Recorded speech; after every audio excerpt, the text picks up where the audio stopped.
Hello everyone. आज हम study करने वाले हैं kinds of agreement and contract under the Indian contract act 1872 के तहत। फर्स्ट हमारा रहेगा टाइप्स ऑफ एग्रीमेंट में बेस्ड ऑन ऑब्लिगेशन। ऑब्लिगेशन के आधार पे दो तरह के एग्रीमेंट होते हैं, unilateral and the bilateral. Unilateral agreement क्या होता है कि जहाँ पे एक पार्टी ने अपनी कमिटमेंट को पूरा कर लिया होता है लेकिन दूसरी पार्टी ने अपने कमिटमेंट को पूरा नहीं किया होता है। For example, A agree to sell goods to B on the 1 month credit, immediately dispatch the goods. A जो है वो बी को गुड्स सेल करता है 1 महीने के उधार पर और वो इमीडिएटली गुड्स को डिस्पैच भी कर देता है। सॉरी। तो ए यहाँ पे अपने कमिटमेंट को पूरा कर रहा है और बी अभी अपने कमिटमेंट को पूरा करेगा। तो जहाँ पे एक पार्टी अपने कमिटमेंट को पूरा कर लेती है उसको हम यूनिलेटरल एग्रीमेंट कहते हैं। बायलेटरल एग्रीमेंट क्या होता है कि जहाँ पे दोनों ही पार्टी अपने प्रॉमिस को फुलफिल कर लेती है। फॉर एग्जाम्पल कि आफ्टर 1 मंथ जो है बी एग्री टू पे द गुड्स, 1 महीने के बाद जो है बी जो है गुड्स की पेमेंट करने के लिए एग्री हो जाता है। तो यहाँ पे दोनों ही पार्टी ने अपनी कमिटमेंट को पूरा कर लिया है, तो इसको हम बायलेटरल एग्रीमेंट कहेंगे। कि जहाँ पे दोनों पार्टी अपने जो भी प्रॉमिस उन्होंने एक दूसरे के साथ किया होता है उसको पूरा कर लेते हैं, तो उसको बायलेटरल एग्रीमेंट कहते हैं। नेक्स्ट है हमारा based on the mode of creation.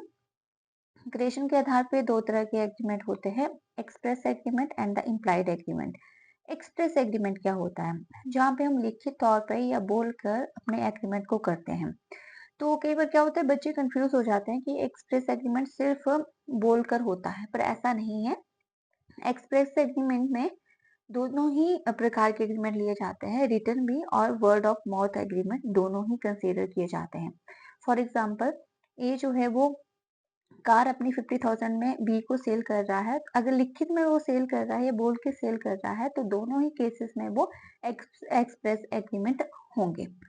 Implied agreement क्या होता है, इम्प्लाइड एग्रीमेंट वो होता है जिसमें कि हम ना लिखित तौर पे ना बोल के एग्रीमेंट करते हैं, but by custom behaviour, by thinking behaviour and situations they create to the agreement. For example कि बस ड्राइवर जो है ऑलरेडी किसी पैसेंजर को इनवाइट नहीं करता है, पैसेंजर जो है बोर्ड देखकर ही बस में बैठते हैं, तो यहाँ पे जो पैसेंजर और ड्राइवर का कनेक्शन है आपस में वो इम्प्लाइड एग्रीमेंट का माना जाएगा। क्योंकि इम्प्लाइड में क्या रहता है, हम बिहेवियर बाय सिचुएशन के आधार पे, बाय कस्टम बिहेवियर के आधार पे या थिंकिंग बिहेवियर के आधार पे ये एग्रीमेंट बनते हैं। थर्ड है हमारा द बेस्ड ऑन द इन्फोर्सेबिलिटी। इन्फोर्सेबिलिटी का मतलब है कानून की नजर में हम जहाँ पे हम केस कर सकते हैं या कानून की नजर में जो चीज सही है। तो पहली बात करते हैं हम वॉइड एग्रीमेंट। तो void agreement enforceable by law नहीं होता है। ऐसे एग्रीमेंट होते हैं जो वॉइड नेचर के होते हैं, जो वैलिड नहीं होते हैं, जिसमें लीगल ऑब्लिगेशन अराइज नहीं होता है। For example, A agreed to buy some goods from the B. The goods are in the ship on the high sea on the way of India. Both A and B agree to the same term, but later on ship has sunk. Now agreement is declared to the void. अब क्या है कि A B ने जो पहले agreement कर लिया था, वो जो शिप है वो तो जिसमें सामान आना था वो तो खराब हो गया या डूब गया। तो ऑन दैट सिचुएशन जो वाइड एग्रीमेंट है वो, ये जो एग्रीमेंट है वो वाइड बन जाएगा, बिकॉज वो चीज पॉसिबल ही नहीं है, क्योंकि आप गुड्स डिलीवर ही नहीं कर पाओगे क्योंकि आपके पास वो वस्तु पहुंची नहीं है। वॉइडेबल एग्रीमेंट में क्या होता है कि any agreement which is enforceable by law at the option of the one but not to option of the other. अब यहाँ पे क्या है कि मैंने प्रीवियस लेक्चर में बताया था आपको कि हम किसी से डरा धमका के कोर्स अंडर इन्फ्लुएंस में या फ्रॉड मिस रिप्रेजेंटेशन कर रहे हैं, अगर इस तथ्य के आधार पे हम कोई एग्रीमेंट कर रहे हैं तो वो वॉइडेबल एग्रीमेंट होता है।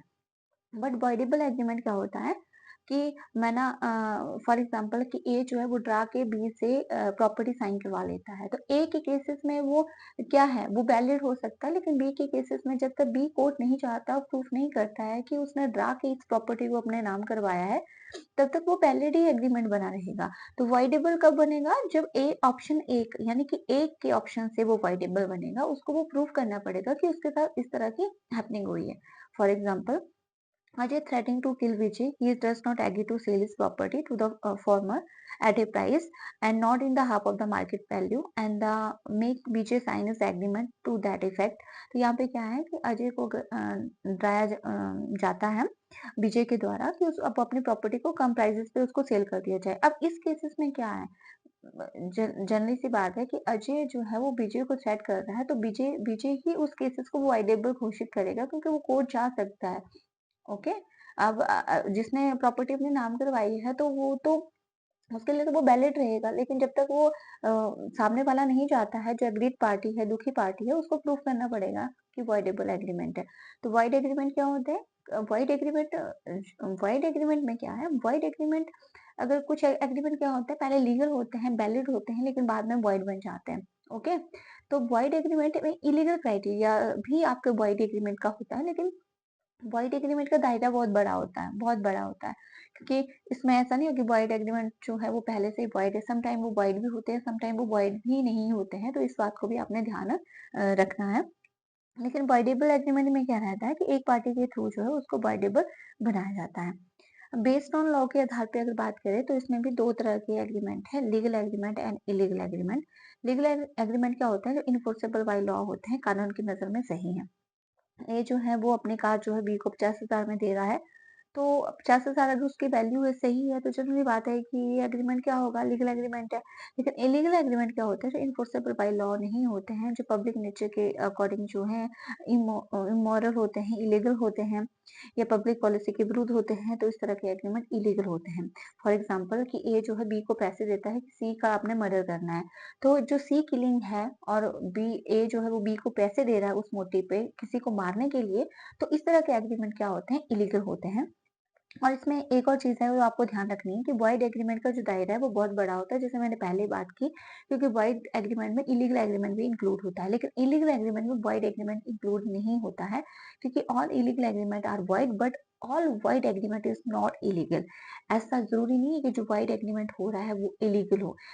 वॉइड जो है पिछले केसेस में हमने पढ़ा कि ए बी आपस में एग्रीमेंट करते हैं कि वो जो शिप से सामान आएगा वो बी को बेचेगा, लेकिन शिप जो है वो संक होगी, डूब गई। ओके। एंड देन जो है वो बाद में वो एग्रीमेंट वैलिड नहीं होगा, पहले वो वैलिड था लेकिन बाद में वो वैलिड नहीं होगा, बाद में वो वाइड बन गया। तो इस सिचुएशन को समझना बहुत जरूरी है कि जो वॉइड एग्रीमेंट होते हैं उसमें सारे के सारे इलीगल एग्रीमेंट नहीं होते हैं, ठीक है, लेकिन वॉइड एग्रीमेंट में आपका वैलिड भी वॉइड बन सकता है और इलीगल तो वॉइड है ही है।